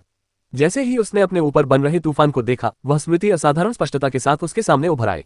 चाहे उसके मन में स्वाद को लेकर उत्साह हो, या बिजली के गुजर जाने के बाद वह क्या बन जाएगी इसकी प्रत्याशा हो, या दोनों का कोई ऐसा संयोजन हो जिसे वह अलग नहीं कर पा रही थी, लिली ने अपना मुंह चौड़ा खोला और एक जोरदार दहाड़ मारी। तुरंत ही बिजली की पहली लकीर तेजी से नीचे गिरी। माइकल खुले मैदान के बाहर अपनी जगह से पहली बमबारी होते हुए देख रहा था। उसकी पलकें थोड़ी सी फड़क उठी। लिली की पीड़ा का पहला दौर उसके पहले दौर से कहीं अधिक दूसरे दौर के करीब प्रतीत होता था। पहले और दूसरे दौर के बीच का अंतर मामूली नहीं था। लिली की पीड़ा का इस स्तर पर शुरू होना इस बात का स्पष्ट संकेत देता है कि स्वर्ग ने उसके लिए क्या उचित समझा। माइकल ने धीरे धीरे नाक से सांस छोड़ी। हालांकि इस स्तर पर उन्हें कोई चिंता नहीं थी। लिली की बदौलत ही वह 9वें दौर तक पहुंच पाया था। अगर लिली उस समय की स्थिति में भी उसके लिए ऐसा कर सकती थी, तो इस पहले दौर में उसे कोई कठिनाई नहीं होने वाली थी। मानो इस विचार की पुष्टि करते हुए लिली ने मुंह खोलकर नीचे गिरती बिजली का सामना किया। बिजली एक ही स्तंभ में गिरी और सीधे उसके गले में समा गई। माइकल की अपनी विपत्ति की विशेषता रही विस्फोटक बिखराव के बिना। जहां बिजली के झटके उस पर पड़े और उसके शरीर से बिजली को रोकते हुए ऊर्जा को मैदान में हर दिशा में फैला दिया, लिली ने बस उसे निगल लिया। आसपास के क्षेत्र पर इसका प्रभाव इतना कम था कि लगभग नगण्य ही था। लिली के पैरों के नीचे की जमीन उसके शरीर से गुजरी हुई चीज के वजन से थोड़ी सी चटक गई और खुले मैदान में ओजोन की हल्की सी गंध फैल गई। यही सब कुछ था। माइकल की पलकें फड़कने लगीं। ऐसा लग रहा था कि पिछली बार जब लिली ने उसकी बिजली का सामना किया था, तब वह थोड़ी और मजबूत हो गई थी। उसने इसके लिए 2 किलोमीटर जंगल साफ किया था, और पहले दौर में तो जमीन को जरा भी नुकसान नहीं हुआ था। ऐसा प्रतीत होता है कि मरे हुओं की दृष्टता से क्रोधित होकर दूसरी पंक्ति ऊपर की ओर बनने लगी। हालांकि चाहे दूसरा राउंड हो या 5वां, लिली ने हर राउंड को बखूबी संभाला। हर वार पिछले वार से ज्यादा जोरदार था। हर अगले राउंड के साथ मुश्किल बढ़ती जा रही थी। लिली ने हर वार को सहन किया। जो बात इसे और भी असाधारण बनाती थी, वह थी अंदर चल रही हलचल। माइकल उनके आपसी जुड़ाव के जरिए इसे महसूस कर सकता था। वह जिस बिजली को सोख रही थी, वह सिर्फ अवशोषित और बेअसर नहीं हो रही थी, वह उसका इस्तेमाल कर रही थी। उसके शरीर से गुजरने वाली हर बिजली टूटकर उसके शरीर में वापस समा रही थी। किसी विपत्ति की कच्ची मौलिक ऊर्जा ऐसी चीज में परिवर्तित हो रही थी जो उसे एक साथ मजबूत और ठीक कर रही थी। 5वें दौर तक माइकल को पहले ही यह महसूस हो चुका था कि वह पहले की तुलना में कहीं अधिक शक्तिशाली हो गई थी। उसके आसपास का खुला मैदान काफी हद तक सुरक्षित था। जमीन में कुछ और दरारें थीं। ओजोन की हल्की सी गंध लगातार बनी हुई थी। ऐसा कुछ भी नहीं था जिसे विनाश कहा जा सके। 6ठे दौर ने स्थिति बदल दी। जो कुछ उतरा वह पहले आए किसी भी चीज से अतुलनीय था। बिजली की किरणें स्पष्ट रूप से अधिक घनी थीं और उनका दबाव एक लहर की तरह बाहर की ओर फैल रहा था जिसे माइकल ने खुले मैदान के किनारे से काफी दूर स्थित होने के बावजूद भी ठंडक के रूप में महसूस किया। पदोन्नति से पहले उसने कुछ देर सोचा कि 6ठे दौर में उसका क्या हाल होता। फिर उसने खुद को रोक लिया। अगर 5वें दौर में ही वह लगभग मरणासन हो गया था तो 6ठा दौर तो बस काम तमाम कर देता। इसमें सोचने समझने की कोई बात ही नहीं थी। अब जिस बात ने उसे आंखें सिकोड़ने पर मजबूर किया वह 6ठी बिजली गिरने की प्रकृति ही थी। उस दौर तक बिजली 3रे स्तर की सीमा को पार कर चुकी थी और 4थे स्तर को छू रही थी। और यह 6 स्तंभों में आया। लिली ने उन सभी को अपने मुंह से पकड़ लिया जैसे उसने बाकी सब कुछ पकड़ा था, लेकिन इस बार उसके शरीर पर इतना जोरदार झटका लगा कि आसपास का इलाका भी प्रभावित हुआ। 7वां हमला तुरंत ही हुआ, मानो विपत्ति ने तय कर लिया हो कि अब धैर्य की कोई गुंजाइश नहीं है। यह हमला 6ठे हमले की ऊर्जा के पूरी तरह से उसके भीतर स्थिर होने से पहले ही हो गया। भीतर से उमड़ रही प्रचंड ऊर्जा का मुकाबला करने के लिए लिली ने सहज रूप से अपना आकार बढ़ाया और अपने विशालकाय रूप में परिवर्तित हो गई। इस परिवर्तन के भार से उसके पैरों के नीचे की जमीन अंदर की ओर धंस गई और जैसे ही वह उठी उसके चारों ओर एक चौड़ा गोलाकार गड्ढा बन गया। 30 मीटर 40। वह उससे थोड़ा ऊपर कहीं स्थिर हुई और वहीं टिकी रही। इसके बाद 8वां दौर शुरू हुआ। इस बिंदु पर पहले 5 दौरों में लगभग अक्षुवण बची हुई साफ जमीन अब अक्षुवण नहीं रही। जमीन में दूर तक फैली हुई रेखाओं में दरारें पड़ गईं। केंद्र के पास बची हुई मिट्टी का एक हिस्सा पूरी तरह से गायब हो गया, जो दबकर कुछ ऐसा बन गया जो न तो मिट्टी था और न ही पत्थर। लिली के विशाल शरीर पर धड़ और भुजाओं पर स्पष्ट चोटें दिखाई दे रही थीं। उसकी बाहरी परत में गहरी दरारें थीं जहां बिजली समा जाने के बजाय चीर गई थी। किनारों पर धूसर और काली ऊतक थी। घावों में ठीक होने के हल्के संकेत दिख रहे थे, लेकिन दौरों के बीच ठीक होने की गति इतनी धीमी थी कि इसका कोई महत्व नहीं था। फिर भी लिली वहीं खड़ी रही। माइकल परिधि के बाहर से देख रहा था। उसके चेहरे पर चिंता के साथ साथ चौकस भाव भी थे। लिली की हालत देखकर उसका दिल दुख से भर गया, पर वह जानता था कि अब कुछ नहीं किया जा सकता। अगर बिजली का कहर आसान होता तो वह वैसा नहीं होता जैसा वह था, और उसमें स्वर्ग की स्वीकृति का महत्व भी नहीं होता। कठिनाई ही तो मुख्य बात थी, नुकसान ही मुख्य बात थी, और किसी का बच जाना ही उसे अर्थ देता था। उनमें से किसी ने भी खंडहर हो चुके आसपास के वातावरण पर ज्यादा ध्यान नहीं दिया। ऊपर 9वां घेरा पहले ही बन रहा था। अंतिम दौर। माइकल की निगाहें ऊपर आसमान में मंडरा रहे तूफान पर टिक गईं, जो अब भी बहुत घना, काला और रात के किसी भी समय की तुलना में कहीं अधिक भीषण था। उसने धीरे से सांस छोड़ी। बस यही है, आशा है तुम बच जाओगी लिली। उसने ये बात सचमुच कही थी। हालांकि एक अलौकिक प्राणी के रूप में उसकी यात्रा अधिकांश मायनों में छोटी रही थी, लेकिन उसे यहाँ तक लाने वाले कई मरे हुए प्राणी शुरू से ही उसके साथ थे। लिली उनमें से पहली थी। चाहे वह लगाव की भावना हो या किसी ऐसी चीज को खोने की अनिच्छा जिसमें उसने इतना निवेश किया हो, या बस उसके बिना मजबूत होने की बजाय उसके साथ मजबूत होने की इच्छा हो, माइकल वास्तव में चाहता था कि वह इस अंतिम दौर को पास कर ले। अंतिम चरण बाकी चरणों की तरह नहीं बना। न तो बादलों का धीरे धीरे जमाव हुआ, न ही उनमें कोई स्पष्ट संकुचन दिखाई दिया, और न ही वे सघन संरचना में परिवर्तित हुए। ये बस आ गया। ऊपर से आती हुई बिजली की एक अकेली किरण एक ऐसी चमक के साथ नीचे उतरी जिसने पूरे मैदान को एक पल के लिए सफेद कर दिया। एक ऐसी रोशनी जो इतनी व्यापक थी कि उसने जमीन, आकाश और जंगल के बीच के सभी यंत्रों को निगल लिया और केवल अपनी रोशनी को ही शेष छोड़ दिया। माइकल सहज ही पीछे हट गया। वास्तविक प्रहार से पहले उत्पन्न दबाव की लहर ध्वनि से पहले ही उस तक पहुंच गई और उसके शरीर पर इतनी जोर से धक्का दिया कि वह हवा में ही अपना संतुलन खो बैठा। बढ़ी हुई दूरी से भी वह अपनी त्वचा पर अवशिष्ट ऊर्जा का दबाव महसूस कर सकता था। बिजली ने लिली को पूरी तरह से घेर लिया। अपनी जगह से वह बिजली के अंदर उसे लगभग कुछ भी नहीं देख पा रहा था। माइकल वहीं खड़ा रहा और इंतजार करता रहा। उसका पूरा ध्यान उसके साथ अपने संबंध पर केंद्रित था। सेकंड खींचते चले गए, फिर स्तंभ धुंधला होने लगा, अंदर की ओर सिकुड़ता हुआ पूरी तरह से गायब हो गया। खंडहर बन चुके मैदान के केंद्र में, जहां 40 मीटर लंबा वह विशालकाय दानव खड़ा था, लिली का छोटा सा मानवाकार रूप संकुचित मिट्टी के एक उतले गड्ढे में घुटनों के बल बैठा था। उसका शरीर क्षतिग्रस्त था, उसके पूरे शरीर पर घाव स्पष्ट रूप से दिखाई दे रहे थे, लेकिन वह जीवित थी। माइकल ने अनजाने में ही अपनी रोकी हुई सांस को बाहर निकाला। उद्धरण चिन्ह ... तुमने कर दिखाया। माइकल लिली की ओर उड़ने ही वाला था कि अचानक ऊर्जा का एक प्रवाह उसके अंदर समा गया। वह बीच में ही रुक गया। वह तुरंत समझ गया कि क्या हो रहा है। यह उसके रैंक में आगे बढ़ रहे मरे हुए सैनिकों की प्रतिक्रिया थी। माइकल ने खुद को उस अनुभव में रमने दिया। उसे नहीं पता था कि ऐसा इसलिए था क्योंकि लिली अब रैंक 4 की इंडेड बन चुकी थी, एक ऐसी रैंक को पार कर चुकी थी जिस तक वह खुद अभी तक नहीं पहुंचा था, या फिर यह उसकी प्रकृति की कोई खास बात थी जिसके कारण फीडबैक की गुणवत्ता इतनी जटिल थी। लिली साधारण नहीं थी। उसके अन्य मुख्य अमर प्राणियों की तरह उसकी प्रतिभा के कारण उसके गुणों को आसानी से वर्गीकृत नहीं किया जा सकता था। हालांकि वह 3 सितारा असाधारण प्राणी थी, माइकल को लगता था कि समय के साथ उस पर लगाए गए सभी संसाधनों को देखते हुए वह शायद महाकाव्य श्रेणी की आधी प्राणी थी। कारण चाहे जो भी हो, प्रतिक्रिया बहुत ही शानदार थी, गुणवत्ता और मात्रा दोनों ही दृष्टि से। माइकल स्थिर रहा और उसे अपने भीतर से गुजरने दिया, अपनी ताकत को ऊपर की ओर बढ़ते हुए महसूस किया। उन्हें आखिरी बार इतनी तीव्र प्रतिक्रिया कब मिली थी? जब उसके मरे हुए सैनिक उन रैंकों में प्रवेश कर रहे थे जहां वह अभी तक नहीं पहुंचा था, तब तक हर बार उनसे सार्थक प्रतिक्रिया मिल रही थी। लेकिन कुछ समय बाद प्रतिक्रिया कम होने लगी और फिर उसके कई मरे हुए सैनिकों से सार्थक प्रतिक्रिया मिलना पूरी तरह से बंद हो गई। कारण जटिल नहीं था, ये दो चीजों का एक साथ काम करना था। पहली बात यह थी कि एक बार जब वह किसी मरे हुए प्राणी के समान रैंक में आ जाता था तो उस मरे हुए प्राणी से रैंक में आगे बढ़ने पर मिलने वाली प्रतिक्रिया काफी कम हो जाती थी। उनके बीच की दूरी कम हो जाती थी, प्रतिक्रिया के आदान प्रदान के लिए कम अंतर रह जाता था। दूसरा कारण उनके अपने आंकड़े थे। वे इतने बढ़ गए थे कि फीडबैक लूप के माध्यम से प्राप्त होने वाले आंकड़े उनके पास मौजूद आंकड़ों के मुकाबले कोई खास मायने नहीं रखते थे। जो पहले एक महत्वपूर्ण लाभ होता वह अब लगभग नगण्य हो गया था। दोनों आपस में जुड़े हुए थे। उच्च पद का मतलब था उसके मरे हुए साथियों के स्तर के करीब होना, जिसका मतलब था कम अंतर, जिसका मतलब था कम प्रतिक्रिया। यही कारण था कि एक नए मरे हुए प्राणी से मिलने वाली शुरुआती 10 से 20 प्रतिक्रियाओं से उसे सबसे अधिक महत्वपूर्ण लाभ प्राप्त होता था, जिसके बाद प्रतिफल धीरे धीरे कम हो जाता था और बाद में आगे बढ़ने वाले बड़ी संख्या में मरे हुए प्राणियों से संचय की ओर स्थानांतरित हो जाता था। जल्द ही उछाल थम गया और माइकल ने अपने आंकड़े देखने के लिए मुड़ा। क्या उसके प्रत्येक गुण में कम से कम 100 अंकों की वृद्धि हुई थी? ये चारों गुणों का संयुक्त योग नहीं था, बल्कि प्रत्येक गुण में अलग अलग वृद्धि हुई थी। शक्ति, चपलता, शारीरिक क्षमता, बुद्धिमत्ता, इन सभी में एक ही प्रतिक्रिया के परिणामस्वरूप 100 अंक या उससे अधिक की वृद्धि हुई थी। माइकल ने संख्याओं को हैरानी से देखा। आखिर अपने संचित एट्रीब्यूट पॉइंट्स का उपयोग किए बिना लेवल 75 तक पहुंचने से भी इस तरह की वृद्धि नहीं हो सकती थी। उन्हें पता था कि रैंक 4 के एंडेज से मिलने वाली प्रतिक्रिया महत्वपूर्ण होगी, लेकिन पैनल में वास्तविक संख्याएं देखना किसी बात को सैद्धांतिक रूप से जानने से बिल्कुल अलग अनुभव था।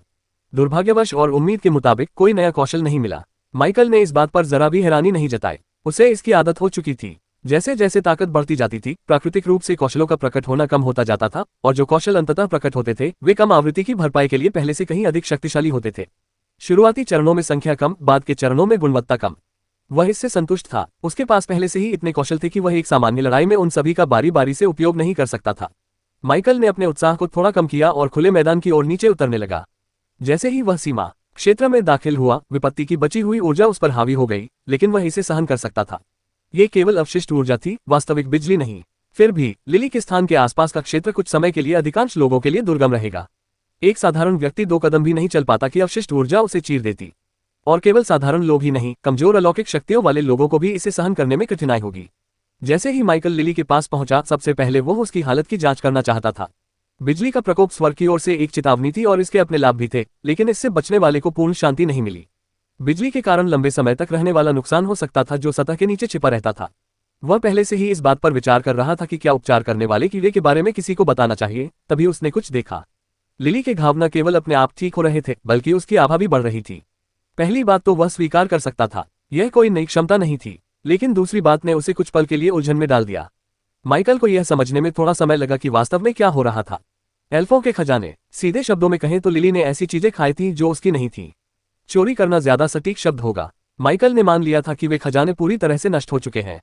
उसे जगाने के तुरंत बाद ही वह रैंक 3 के मध्य स्तर से शिखर पर पहुंच गई थी, जिससे उसने ये निष्कर्ष निकाला था कि संसाधनों का पूरी तरह से उपयोग हो चुका है। बाद में पता चला कि वह बात पूरी तरह सही नहीं थी। उसने अभी तक सब कुछ पूरी तरह से पचाया नहीं था। जो कुछ उसने ग्रहण किया था, उसका कुछ हिस्सा उसके भीतर आंशिक रूप से अवशोषित अवस्था में जमा था, और लिली की ऊर्जा प्रबंधन की किसी आंतरिक प्रक्रिया द्वारा वही रुका हुआ था जिसे उसने अभी तक पूरी तरह से संसाधित नहीं किया था। अब ऊपर चढ़ने के बाद वह सब कुछ जो वह अब तक रोक कर रखी हुई थी, एक ही बार में समाहित हो रहा था। माइकल ने उसकी आभा को लगातार फैलते हुए देखा और कुछ पल के लिए चुप रहा। उसे समझ नहीं आ रहा था कि वह ज्यादा खुश था या प्रभावित। शायद दोनों ही। माइकल अपने अन्य रैंक 4 के मरे हुए साथियों के साथ जो कुछ दूरी पर खड़े थे, लिली की रक्षा के लिए स्थिर रहे क्योंकि वह अपने उत्थान से प्राप्त लाभों को आत्मसात कर रही थी। कुछ मिनट बीत गए, फिर उसकी आभा शांत हो गई और वह उभार धीरे धीरे स्थिर और नियंत्रित अवस्था में बदल गया। माइकल ने उसकी प्रगति देखने के लिए मुड़कर देखा। अमर टाइटन स्तर 83। हालांकि असेंडिंग के बाद 7 से अधिक बार लेवल अप करना अप्रत्याशित था, फिर भी इसका बहुत स्वागत किया गया। रैंक 3 का उच्चतम स्तर 75 था। रैंक 4 का अलौकिक प्राणी कहलाने के लिए कम से कम 76 का स्तर होना आवश्यक था। लिली के पिछले संचय के बदौलत वह अब रैंक 4 के मध्य स्तर तक पहुंचने के कगार पर थी। शायद उसकी वर्तमान शक्ति रैंक 4 की अंतिम अवस्था की महाशक्तियों के बराबर भी हो सकती है। लिली की सफल पदोन्नति के साथ माइकल के पास अब 3 रैंक 4 अंडेड थे। एक हफ्ते पहले तक वह इस बात को लेकर चिंतित था, लेकिन कुछ ही दिनों बाद उसे लगातार ये अनुभव होने लगे। उसकी खुशी का कारण यह था कि ये अनुभव कमजोर भी नहीं थे। अपनी वंश परंपरा के कारण 90वें स्तर का ड्रेकब्लिड अमृतित प्राणी संभवतः उसी स्तर के अधिकांश प्राणियों से अधिक शक्तिशाली होगा। संभवतः उस स्तर के अन्य चौथे रैंक के प्राणियों के विरुद्ध वह अपेक्षाकृत अधिक प्रभावी होगा। फिर चौथे दर्जे का राक्षसी अलौकिक प्राणी था। माइकल खुद कभी एक उच्च कोटि का इंसान रह चुका था, इसलिए वह जानता था कि इसका क्या मतलब है। यह मरे हुए प्राणी भी अपने स्तर के हिसाब से अपेक्षाकृत शक्तिशाली होना चाहिए। लिली के साथ मिलकर माइकल को लगा कि जब तक उसका सामना किसी अर्धदेव या किसी आधे अधूरे अर्धदेव जैसी बकवास से नहीं होता और संख्या नियंत्रण में रहती है, तब तक उसके पास रैंक 4 की महाशक्तियों के खिलाफ खड़े होने की क्षमता है। यह नहीं सोचना चाहिए कि 3 बहुत कम थे। ब्रह्मांड में कई ऐसी जातियां थी जिनके पास संभवतः अपने पूरे साम्राज्य के चरम पर केवल 3 ही सदस्य थे। हालांकि सब कुछ दरकिनार करते हुए लिली का विकास बहुत महंगा साबित हुआ है। ये कहना मुश्किल है कि सीधे तौर पर उसका विकास करने की तुलना में ये लाभ है या हानि। एल्वेन क्षेत्र में उसके द्वारा किए गए कार्यों के कारण माइकल अब भारी कर्ज में डूब गया था, जिसे अकादमी भी छूने को तैयार नहीं थी, भले ही वे उसे कितना भी उच्च दर्जा देते हों। लिली द्वारा चुराए गए खजानों की बदौलत वह न केवल 3 महीने से भी कम समय में रैंक 4 पर पहुंच गई, बल्कि रैंक में और भी आगे बढ़ गई।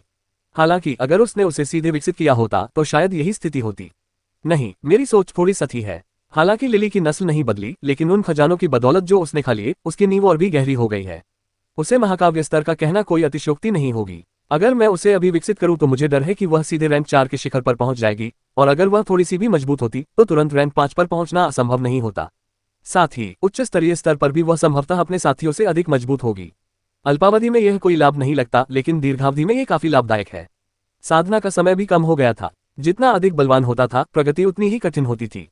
सामान्य साधना से लिली को चौथे रैंक तक पहुंचने में कम से कम 1 दशक लगता और फिर वर्तमान स्तर तक पहुंचने में 1 और दशक, लेकिन उन अनमोल वस्तुओं की बदौलत यह समय 3 महीने से भी कम हो गया। इस दृष्टिकोण से देखें तो ऋण के फायदे हैं या केवल नुकसान, ये पूरी तरह से विचारक पर निर्भर करता है। हालांकि माइकल एवलॉन फॉरेस्ट में काफी अंदर तक चला गया था, लेकिन लिली की प्रगति की गति को केवल दूरी से ही नहीं आंका जा सकता था। कई लोग बिजली को सीधे तौर पर नहीं देख सके, लेकिन उनकी निकटता के आधार पर बिजली गिरने की आवाज दूर तक सुनाई दी। फिर अचानक तेज रोशनी चमकने लगी। विशेष रूप से अंतिम दौर क्षितिज के पार एक दूरस्थ चमक के रूप में दिखाई दिया था। सफेद रंग की एक ऐसी स्पंदन जो इतनी देर तक बनी रही कि उसे पहचानना अचूक था। कई लोगों ने इसे देखा था, जिससे उनके मन में तरह तरह की भावनाएं उमड़ आईं। हालांकि जब आसमान से छाए भारी दबाव का असर कम होने लगा, तूफानी बादल छटने लगे और धीरे धीरे अलग होने लगे, तो अधिकांश लोगों को राहत मिली। एक एक करके वहां मौजूद लोगों ने अपनी सांसें छोड़ी, जिन्हें वे पूरी तरह से महसूस ही नहीं कर पा रहे थे कि वे रोक कर रखे हुए थे। उनमें से अधिकांश लोगों की समझ के अनुसार तूफान गुजर चुका था। माइकल को अपने करीबी लोगों के अलावा बाहर क्या हो रहा था, इसकी कोई जानकारी नहीं थी। लेकिन लिली के सबसे करीबी होने के नाते, जिसने इस घटना की तीव्रता को प्रत्यक्ष रूप से महसूस किया था, वह जानता था कि इस मामले को छिपाया नहीं जा सकता। पहले शायद वह थोड़ा चिंतित रहा होगा, लेकिन अपने रैंक 4 अंडेर की बदौलत वह काफी साहसी महसूस कर रहा था। आखिर भला कोई उसका क्या बिगाड़ सकता था। ऐसे समय में जब उसके मन में ऐसे विचार आते थे, तो माइकल को लगता था कि उसकी जन्मभूमि उसकी दूसरी पहचान से एक अत्याचारी को जन्म दे रही है। इन सब के बीच माइकल ने वास्तव में जिसकी उम्मीद नहीं की थी, वह यह था कि लिली की विपत्ति ने एवलॉन फॉरेस्ट के भीतर गहराई में स्थित कुछ लोगों को जगा दिया था, जिससे उनका ध्यान उसके स्थान की ओर आकर्षित हो गया था। तूफानी बादलों को छटते देख, चाहे वह इंसान हो या राक्षस, आसपास के सभी लोग एक ही निष्कर्ष पर पहुंचे। खत्म हो गया। लोग वापस अंदर चले गए। अशांति के दौरान जो राक्षस शांत और सतर्क हो गए थे, वे धीरे धीरे सामान्य होने लगे। फिर बादल लौट आए। यह आवरण तेजी से पूरे आकाश में फैल गया और कुछ ही क्षणों में वह दमनकारी भार जो अभी अभी हटा था, वापस आ गया, ऊपर से पहले की तुलना में कहीं अधिक घनत्व के साथ दबाव डाल रहा था। नीचे दी गई प्रतिक्रियाएं इस बार काफी कम शांत थीं। माइकल के ठिकाने पर वापस आकर वह और उसके 2 रैंक 4 के मरे हुए सैनिक पहले ही खुले मैदान की परिधि से बाहर निकल चुके थे। लिली को उसकी प्रगति को स्थिर करने के लिए वापस क्षतिग्रस्त ताबूत में रख दिया गया था। केंद्र में स्थित खंडहर हो चुकी जमीन, जो लिली की विपत्तियों से खंडित और संकुचित हो गई थी, अब एक अलग आकृति को धारण किए हुए थी। ये शुरुआत थी। बिगिनिंग खुले मैदान के केंद्र में खड़ा था। छोटे आकार में भी वह विशालकाय दिख रहा था। माइकल ने मौके का फायदा उठाने का फैसला किया था। बिगिनिंग भी अपने घर की दहलीज पर ही बैठा था, और जब परिस्थितियां अनुकूल थीं और जमीन साफ करने की तैयारी हो चुकी थी, तो देरी करने का कोई व्यावहारिक कारण नहीं था। माइकल का चेहरा शांत था, लेकिन उसकी आंखें चौकस थीं। उसे महसूस हो रहा था कि बिगिनिंग का उत्थान लिली के उत्थान से अलग होने वाला है। जैसा कि उम्मीद थी, बिगिनिंग का उत्थान वास्तव में लिली के उत्थान से अलग था। पहले ही झटके से यह बात तुरंत स्पष्ट हो गई। जो शुरुआत में एक जोरदार प्रहार जैसा लग रहा था, वह लिली के तीसरे प्रहार के करीब था। बिजली पूरी तरह गिरने से पहले ही बिगिनिंग के पैरों के नीचे की जमीन जोरदार झटके से फट गई। बिगिनिंग ने लिली की तरह इसे निगलने के लिए अपना मुंह नहीं खोला। वह बस वहीं खड़ा रहा और सब कुछ सहता रहा। दूसरे दौर तक माइकल ने रणनीति में अंतर देख लिया था। तीसरे दौर तक यह अंतर पूरी तरह स्पष्ट हो गया। बिगिनिंग की रणनीति न तो नुकसान उठाना, न ही बचाव करना, न ही किसी भी प्रकार से बचना थी। ये सहनशक्ति थी, अपने द्वारा झेली गई चोटों का उपयोग आगे की तैयारी के लिए करना। हर वार उस पर पड़ा, उसे चीर डाला और उसे घायल कर दिया, लेकिन बिगिनिंग ने चोटों के बावजूद नहीं, बल्कि उनसे और मजबूत होकर अपनी शक्ति बढ़ाई। उसका शरीर चोटों को उसी तरह सोख लेता था जैसे मिट्टी बारिश को सोख लेती है, विनाश को भीतर खींचकर उसे शक्ति में बदल देता था। चौथे राउंड ने माइकल को रीढ़ की हड्डी में सिहरन पैदा कर दी। वह और उसके 2 रैंक 4 के मरे हुए सैनिक बिना किसी हिचकिचाहट के और पीछे हट गए। माइकल ने नई दूरी से सब कुछ देखा और शुरुआत के बारे में अपनी समझ पर विचार किया। उसके सभी मरे हुए प्राणियों में बिगिनिंग एक खास मामले में अद्वितीय था। उसकी शारीरिक शक्ति समान स्तर के जीवित प्राणियों से भी कहीं अधिक थी, जो एक मरे हुए प्राणी के लिए बेहद विडंबनापूर्ण था। माइकल ने इस विशेषता को बिगिनिंग के पुनर्जन्म के नियम से जोड़ा। कभी कभी माइकल को ऐसा लगता था कि उसके पास कोई शक्तिशाली अमर आत्मा नहीं, बल्कि केंद्रित जीवन शक्ति से भरा एक शक्तिशाली औषधीय पात्र है। यदि कोई बिगिनिंग को या उसके भीतर मौजूद जीवन शक्ति के किसी महत्वपूर्ण हिस्से को भी ग्रहण कर ले, तो जीवन शक्ति का घनत्व ही शायद वर्षों से अटकी हुई साधना की बाधा को दूर करने के लिए पर्याप्त होगा, शायद उससे भी अधिक समय से। जैसे ही उसका मन अपने सीने में बढ़ती चिंता से ध्यान हटाने के लिए इधर उधर भटकने लगा, उसका अधिकांश ध्यान शुरुआत पर ही केंद्रित रहा। जैसे जैसे दौर आगे बढ़ता गया, बिगिनिंग का विकास होता गया, न केवल आकार में बल्कि शक्ति में भी। अपने पुनर्जन्म के नियम के कारण बिगिनिंग ने प्रत्येक दौर में लगी चोटों का उपयोग अगले दौर के लिए और अधिक शक्तिशाली बनने के लिए किया। ये कष्ट, सीधे शब्दों में कहें तो, उसी चीज को शक्ति प्रदान कर रहा था जिसे वह तोड़ने की कोशिश कर रहा था। 5वें दौर तक बिगिनिंग परीक्षा की शुरुआत की तुलना में काफी अधिक मजबूत हो चुका था। 7वें दिन तक एक बदलाव आया। बिगिनिंग ने विपत्तियों से प्राप्त अपनी सारी संचित शक्ति का उपयोग करते हुए खुद को जबरदस्ती उस सीमा के पार धकेल दिया। विपत्तियां समाप्त होने से पहले ही वह चौथे रैंक में प्रवेश कर गया। प्रक्रिया के स्वाभाविक समापन की प्रतीक्षा करने के बजाय उसने अपनी संचित शक्ति के बल पर ही यह परिवर्तन कर लिया। आकाश ने तुरंत प्रतिक्रिया दी। शेष चक्रों की तीव्रता निर्धारित करने के लिए आकाश ने चाहे जो भी गणना की हो, आरंभ के जबरन पारगमन के बाद जो उत्तर प्राप्त हुआ वह पहले प्राप्त उत्तर से भिन्न था। 8वां वार इतनी जोरदार तरीके से हुआ कि माइकल का जबड़ा कस गया। बिगिनिंग जिस जमीन पर खड़ा था वह सिर्फ फटी ही नहीं, पहले से ही तबाह हो चुके मैदान का एक बड़ा हिस्सा कई मीटर नीचे धंस गया, क्योंकि वार का असर धरती के नीचे तक फैल गया। बिगिनिंग ने अपनी जगह से हिले बिना ही उसे ले लिया। इसके लगभग तुरंत बाद 9वां दौर शुरू हुआ। माइकल ने खुले मैदान के ऊपर आसमान को भारी होते हुए देखा और फिर वह अंतिम प्रहार के साथ नीचे उतरा, जिसने बिगिनिंग को पूरी तरह से घेर लिया, जिसने खुद को जबरदस्ती 85वें स्तर तक पहुंचा दिया था।